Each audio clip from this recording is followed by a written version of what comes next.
दुनिया के हर इंसान के मन में एक प्रश्न कभी ना कभी अवश्य उठता है।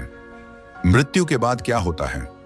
जब किसी प्रियजन का शरीर कब्र में उतारा जाता है, जब शरीर पर मिट्टी डाली जाती है और जब शोक की चुप्पी चारों ओर छा जाती है, तब यह प्रश्न और भी तीव्र हो उठता है। लोग अलग अलग मत और विचार रखते हैं। कोई कहता है कि मृत्यु ही सब कुछ का अंत है, कोई मानता है कि आत्मा बार बार जन्म लेती है, कोई कहता है कि मृत्यु के बाद आत्मा स्वर्ग या नरक में चली जाती है। लेकिन बाइबल इन सभी विचारों से हटकर एक अलग और अनोखी शिक्षा देती है। बाइबल कहती है कि मृत्यु एक गहरी नींद है और दफनाए गए लोग फिर जीवित होंगे। यह शिक्षा केवल सैद्धांतिक नहीं है, बल्कि व्यावहारिक और अत्यंत प्रेरणादायक है। यह हमें मृत्यु के दुख में भी आशा देती है और यह याद दिलाती है कि परमेश्वर के लिए मृत्यु कभी भी अंतिम शब्द नहीं है। बाइबल में मृत्यु को बार बार सो जाना कहा गया है। यूहन्ना 11:11 में यीशु ने अपने चेलों से कहा, हमारा मित्र लाजर सो गया है, परंतु मैं उसे जगाने जाता हूं। यहां यीशु मृत्यु को नींद बताते हैं। एक थिस्सलुनीकियों 4:13 में लिखा है, हे भाइयों, हम नहीं चाहते कि जो सो गए हैं उनके विषय में तुम अनजान रहो, ताकि तुम औरों के समान शोक न करो जिनके पास कोई आशा नहीं। मृत्यु एक नींद की तरह है और समय आने पर लोग फिर से जागेंगे। यह हमेशा के लिए नहीं है, यह केवल उस दिन तक का विश्राम है जब परमेश्वर की आवाज कब्रों को हिला देगी। सबोपदेशक 9:5-6 में लिखा है, जीवित जानते हैं कि वे मरेंगे, परंतु मरे हुए कुछ नहीं जानते और न उनका प्रतिफल है, उनकी स्मृति भी मिट जाती है। यह वचन स्पष्ट करता है कि मृत्यु में कोई विचार, कोई गतिविधि, कोई चेतना नहीं होती। मृतक न आनंद लेते हैं, न दुख भोगते हैं। वे केवल सोते हैं जब तक कि पुनरुत्थान न हो। पुनरुत्थान का विचार केवल नए नियम की शिक्षा नहीं है, पुराने नियम में भी इसके स्पष्ट प्रमाण मिलते हैं। अय्यूब, जिसने गहरे दुख और हानि का सामना किया, उसने बड़ी दृढ़ता से कहा, मैं जानता हूं कि मेरा छुड़ाने वाला जीवित है और अंत में वह पृथ्वी पर खड़ा होगा, और मेरी खाल नष्ट हो जाने के बाद भी मैं अपने शरीर में परमेश्वर को देखूंगा। यहां अय्यूब स्पष्ट करता है कि उसका विश्वास केवल आत्मा पर नहीं, बल्कि उसके शरीर के पुनरुत्थान पर था।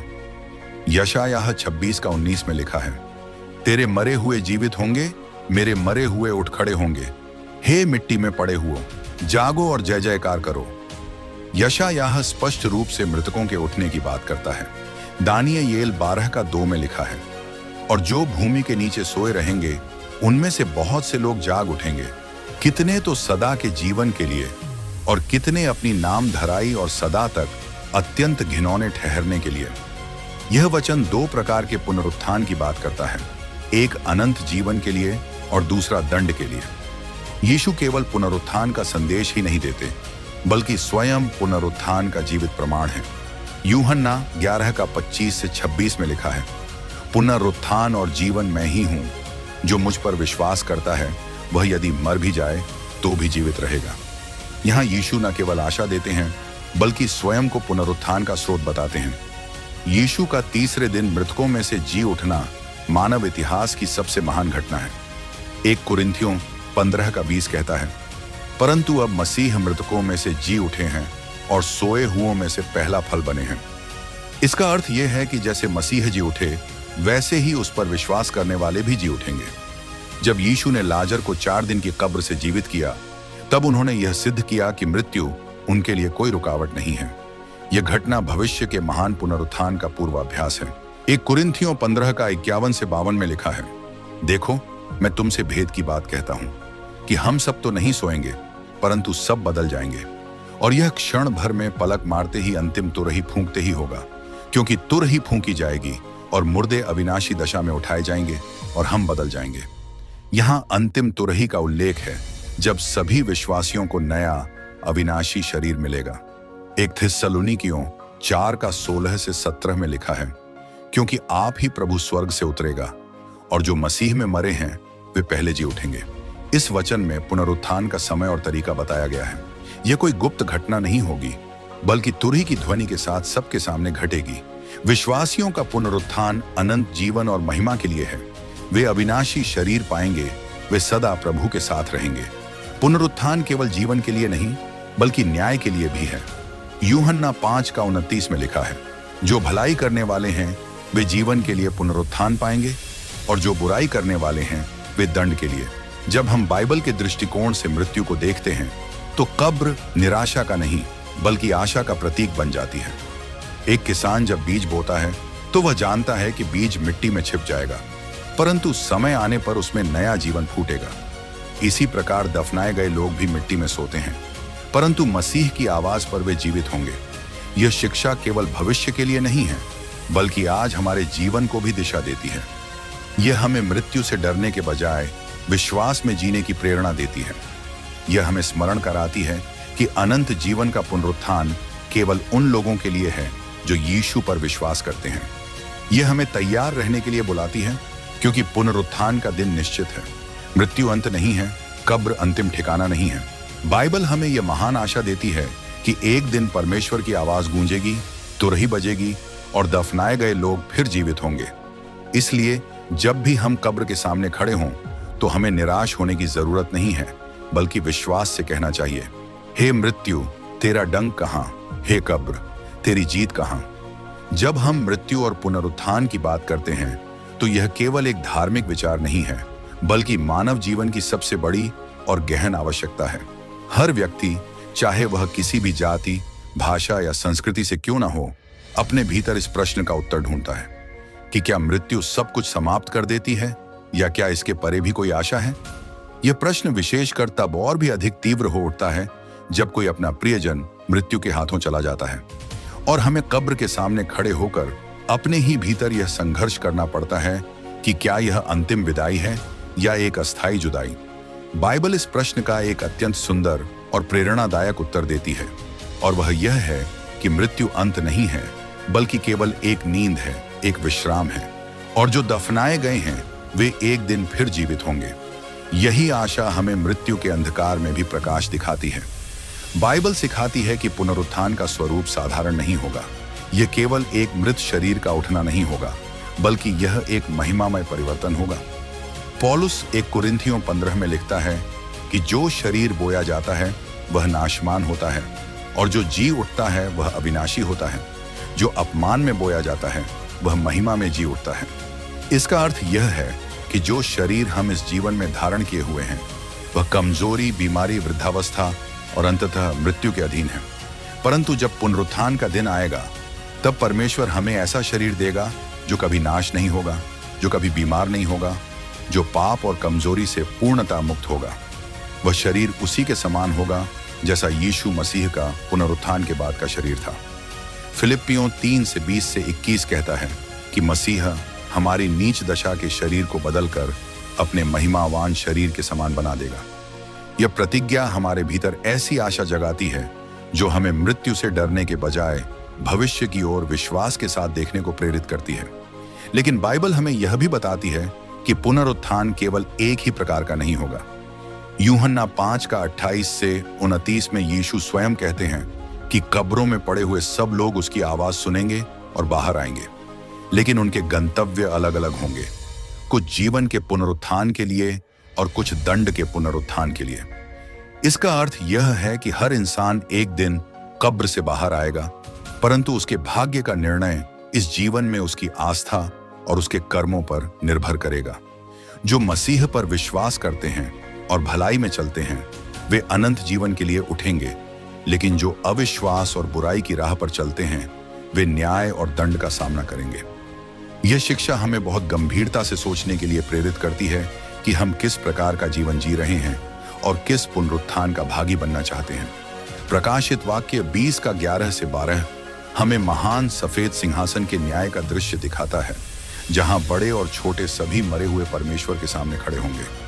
यह दृश्य केवल भय उत्पन्न करने के लिए नहीं है, बल्कि यह हमें स्मरण दिलाता है कि पुनरुत्थान केवल जीवन का उपहार नहीं बल्कि न्याय की तैयारी का भी समय है। मृत्यु के बाद सब कुछ मिट नहीं जाता, बल्कि मृत्यु केवल उस समय तक का विश्राम है जब तक परमेश्वर हर व्यक्ति को न्याय के लिए खड़ा नहीं करेगा। इसलिए यह शिक्षा हमें एक पवित्र जीवन जीने और अपने निर्णयों को गंभीरता से लेने की ओर बुलाती है। यहाँ पर पौलुस के शब्द और भी गहराई से हमें छूते हैं। वह कहता है कि यदि मसीह नहीं जी उठा होता तो हमारा विश्वास व्यर्थ होता और हमारा प्रचार भी व्यर्थ होता, परंतु क्योंकि मसीह जी उठा है इसलिए हमारा विश्वास जीवित और स्थिर है। यीशु का पुनरुत्थान ही वह आधार है जिस पर हमारी सारी आशा टिकी हुई है। यदि यीशु मृतकों में से न उठता तो हम केवल शोक और निराशा में जीवन जीते, परंतु क्योंकि वह जीवित है इसलिए हम भी जीवित होंगे। यही सत्य हमें शोक के बीच सांत्वना और निराशा के बीच आशा देता है। पौलुस पहला थिस्सलुनीकियों 4:18 में कहता है कि इन वचनों से एक दूसरे को शांति पहुंचाओ। पुनरुत्थान का संदेश केवल भविष्य का वादा नहीं है, बल्कि आज की पीड़ा में सांत्वना है। यदि हम पुराने और नए नियम को ध्यान से देखें तो हमें कई घटनाएं मिलती हैं जहां मृतकों को जीवन दिया गया। एलिय्याह ने विधवा के पुत्र को जीवित किया, एलिशा ने शूनेमी स्त्री के पुत्र को उठाया, यीशु ने नाइन की विधवा के पुत्र याईर की बेटी और लाजर को पुनर्जीवित किया। ये घटनाएं केवल व्यक्तिगत चमत्कार नहीं थीं, बल्कि भविष्य के महान पुनरुत्थान की छोटी छोटी झलकियां थीं। इन सब का उद्देश्य यह दिखाना था कि परमेश्वर के लिए मृत्यु कोई बाधा नहीं है। जब यीशु ने लाजर को 4 दिन की कब्र से बाहर बुलाया और उसने तुरंत जीवन पाया, तब यह स्पष्ट हुआ कि मसीह की आवाज कब्र के पत्थरों को भी चीर सकती है और मृत्यु की पकड़ को भी तोड़ सकती है। ये वही आवाज है जो अंतिम दिन सब कब्रों में गूंजेगी और सबको बाहर आने के लिए बुलाएगी। पुनरुत्थान का उद्देश्य केवल जीवन देना नहीं है, बल्कि जीवन को अनंत राज्य की महिमा में प्रवेश दिलाना है। पौलुस दूसरा तीमुथियुस 2:11-12 में कहता है कि यदि हम मसीह के साथ मरते हैं तो उसके साथ जीवित भी होंगे, और यदि हम धीरज धरते हैं तो उसके साथ राज्य भी करेंगे। इसका अर्थ है कि पुनरुत्थान केवल जीवित होने का अनुभव नहीं होगा, बल्कि यह परमेश्वर के साथ उसके राज्य में भाग लेने का अवसर होगा। और यही वह स्थिति है जिसका वर्णन प्रकाशित वाक्य 21 में मिलता है, जहां न मृत्यु होगी, न शोक, न पीड़ा, बल्कि परमेश्वर स्वयं अपनी प्रजा के साथ वास करेगा। इस शिक्षा का व्यक्तिगत अनुप्रयोग यह है कि हमें आज ही तैयार रहना है। इब्रानियों 9:27 हमें बताता है कि मनुष्य का एक बार मरना तय है और उसके बाद न्याय है। इसका अर्थ यह है कि हमें अपने जीवन को हल्के में नहीं लेना चाहिए। हमें यह सोचकर जीना चाहिए कि हमारा हर दिन हमें उस दिन के और करीब ला रहा है जब हमें प्रभु के सामने खड़ा होना होगा। यही कारण है कि पुनरुत्थान का संदेश केवल भविष्य की आशा नहीं, बल्कि वर्तमान का अनुशासन भी है। यह हमें बताता है कि हम पवित्र, विश्वास योग्य और आज्ञाकारी जीवन जिए, ताकि जब प्रभु आए तो हम उसके सामने बिना किसी शर्म के खड़े हो सकें। इस प्रकार पुनरुत्थान की शिक्षा हमें एक साथ 3 बातें सिखाती है। पहली, यह हमें बताती है कि मृत्यु अंत नहीं है। दूसरी, यह हमें स्मरण कराती है कि हमारा पुनरुत्थान या तो अनंत जीवन के लिए होगा या अनंत दंड के लिए, और इसका निर्णय हम आज अपने जीवन से कर रहे हैं। और तीसरी, यह हमें यह आशा देती है कि यदि हम मसीह में हैं तो हमें एक महिमामय, अविनाशी और अमर जीवन मिलेगा। यही शिक्षा हमें मृत्यु से डरने के बजाय विश्वास और उत्साह में जीने के लिए प्रेरित करती है। इसलिए जब भी हम कब्र के सामने खड़े हों तो हमें रोना तो आ सकता है, परंतु निराश नहीं होना चाहिए। हमें यह याद रखना चाहिए कि कब्र केवल अस्थायी है। एक दिन तुरही बजेगी, प्रभु आएगा और जो दफनाए गए हैं वे महिमा में जीवित होंगे। यही वह आशा है जो हमारे जीवन को अर्थ, हमारे विश्वास को शक्ति और हमारे हृदय को सांत्वना देती है। मृत्यु और पुनरुत्थान की शिक्षा केवल शास्त्रों के पन्नों तक सीमित नहीं है। यह हमारे जीवन की दिशा और हमारे जीने के ढंग को बदल देती है। यह शिक्षा हमें केवल यह नहीं बताती कि भविष्य में क्या होगा, बल्कि यह हमें आज की जिंदगी जीने का नया दृष्टिकोण देती है। पुनरुत्थान का विश्वास हमें यह सिखाता है कि मृत्यु अंत नहीं है, बल्कि एक नई शुरुआत है। यह हमें इस धरती की क्षणिक परेशानियों, दुखों और आंसुओं को अनंत दृष्टिकोण से देखने की शक्ति देता है। जब हम यह समझ लेते हैं कि एक दिन दफनाए गए लोग जीवित होंगे और परमेश्वर की उपस्थिति में खड़े होंगे, तो हम हर परिस्थिति को नई आशा और साहस के साथ सहन कर पाते हैं। पौलुस पहली कुरिन्थियों 15 के अंत में लिखता है, इसलिए हे मेरे प्रिय भाइयों, स्थिर, अटल और सदा प्रभु के काम में बढ़ते रहो, क्योंकि जानते हो कि प्रभु में तुम्हारा परिश्रम व्यर्थ नहीं है। यहाँ पर पौलुस यह स्पष्ट करता है कि पुनरुत्थान का सत्य केवल भविष्य का विषय नहीं है, बल्कि यह हमें वर्तमान में भी प्रेरणा देता है। यदि मृत्यु अंत होती और उसके बाद कुछ न होता, तो शायद हम अपने जीवन को केवल क्षणिक सुखों और भौतिक लाभों के लिए जीते। लेकिन जब हमें यह पता है कि हमारे कर्मों का प्रतिफल है और एक दिन हम महिमा में जीवित होंगे, तो हमारा हर परिश्रम, हर बलिदान और हर संघर्ष अर्थपूर्ण हो जाता है। यही कारण है कि पुनरुत्थान का विश्वास हमें आलस्य से दूर रखता है और हमें परमेश्वर की सेवा में स्थिर और सक्रिय बनाता है। पुनरुत्थान का विश्वास हमें दुख और शोक के समय सांत्वना देता है। जब हम किसी प्रियजन को खोते हैं तो शोक स्वाभाविक है। आंसू बहाना मानवता का हिस्सा है। स्वयं यीशु भी लाजर की कब्र पर रोए थे, लेकिन मसीही शोक दूसरों से अलग है। हम रोते तो हैं, परंतु निराशा में नहीं। हम आंसू बहाते तो हैं, परंतु बिना आशा के नहीं, क्योंकि हमें यह पता है कि मृत्यु केवल अस्थायी है और कब्र अंतिम ठिकाना नहीं है। पौलुस थिस्सलुनीकियों को लिखते हुए कहता है कि तुम औरों के समान शोक न करो जिनके पास कोई आशा नहीं। मसीही का शोक आशा से भरा होता है, क्योंकि हम उस दिन की प्रतीक्षा करते हैं जब हम अपने प्रियजनों से फिर मिलेंगे, जब सब कब्रें खुलेंगी और सब पुनः जीवित होंगे। पुनरुत्थान हमें पवित्रता के लिए भी बुलाता है। जब हमें यह पता है कि एक दिन हम परमेश्वर के सामने खड़े होंगे और हर कार्य का हिसाब देना होगा, तो हमें अपने जीवन को लापरवाही से नहीं जीना चाहिए। इब्रानियों 12:14 कहता है, सबसे मेल मिलाप रखने और उस पवित्रता के पीछे लगे रहो जिसके बिना कोई प्रभु को न देखेगा। पुनरुत्थान का दिन केवल आनंद का दिन नहीं होगा, बल्कि यह न्याय का दिन भी होगा। इसलिए यदि हम अनंत जीवन के पुनरुत्थान का भागी बनना चाहते हैं, तो हमें अभी से पवित्रता और आज्ञाकारिता के जीवन में चलना होगा। यही कारण है कि पौलुस बार बार विश्वासियों को याद दिलाता है कि वे पाप के लिए न जिए, बल्कि उस नए जीवन के लिए जिए जिसकी आशा उन्हें पुनरुत्थान में दी गई है। यह शिक्षा हमें साहस और निडरता भी देती है। जब हम जानते हैं कि मृत्यु केवल एक नींद है और पुनरुत्थान निश्चित है, तब हम मृत्यु से डरते नहीं। यही कारण है कि प्रारंभिक कलीसिया के मसीही अपने विश्वास के लिए प्राण देने को भी तैयार रहते थे। शहीदों ने कब्र को अंतिम मंजिल नहीं माना, बल्कि उन्होंने उसे उस द्वार के रूप में देखा जो उन्हें अनंत जीवन की ओर ले जाएगा। इतिहास गवाह है कि जब शहीदों को जलाया गया, जब उन्हें शेरों के सामने डाला गया, तब भी वे स्तुति के गीत गाते हुए मृत्यु का सामना करते थे, क्योंकि वे जानते थे कि यह अंत नहीं है। उनका विश्वास यही था कि यदि हम उसके साथ मरते हैं तो उसके साथ जीवित भी होंगे। पुनरुत्थान हमें धीरज और सहनशीलता भी सिखाता है। जीवन की कठिनाइयां, रोग, आर्थिक संकट, अन्याय और उत्पीड़न हमें तोड़ सकते हैं यदि हमारे पास केवल यही धरती की आशा हो। परंतु जब हमें यह पता होता है कि यह सब अस्थायी है और हमारे लिए अनंत जीवन रखा गया है, तब हम धीरज धर सकते हैं। पौलुस कहता है कि हमारे हल्के और क्षणिक क्लेश हमारे लिए उस अनंत महिमा का बोझ तैयार कर रहे हैं जो सबसे बढ़कर है। यही दृष्टिकोण हमें कठिन समय में भी संभाले रखता है। पुनरुत्थान का संदेश हमें यह भी याद दिलाता है कि परमेश्वर का प्रेम कभी असफल नहीं होता। जब हम कब्र के सामने खड़े होकर यह सोचते हैं कि सब कुछ समाप्त हो गया है, तब परमेश्वर हमें यह प्रतिज्ञा देता है कि यह अंत नहीं है। उसका प्रेम इतना शक्तिशाली है कि वह मृत्यु तक को जीत सकता है। यही कारण है कि पौलुस रोमियो 8:38 से 39 में विश्वास के साथ कहता है कि न मृत्यु न जीवन कुछ भी हमें परमेश्वर के उस प्रेम से अलग नहीं कर सकेगा जो हमारे प्रभु मसीह यीशु में है। पुनरुत्थान इस प्रेम का सबसे बड़ा प्रमाण है। पुनरुत्थान की शिक्षा केवल भविष्य की एक घटना नहीं, बल्कि वर्तमान का एक प्रेरक सत्य है। यह हमें अर्थपूर्ण जीवन जीने की प्रेरणा देती है, हमें दुख में सांत्वना देती है, हमें पवित्रता में चलने के लिए बुलाती है और हमें मृत्यु के सामने भी निडर और साहसी बनाती है। जब हम जानते हैं कि एक दिन दफनाए गए लोग फिर जीवित होंगे, तो हम इस जीवन को अस्थायी मानकर अनंत जीवन की तैयारी करते हैं।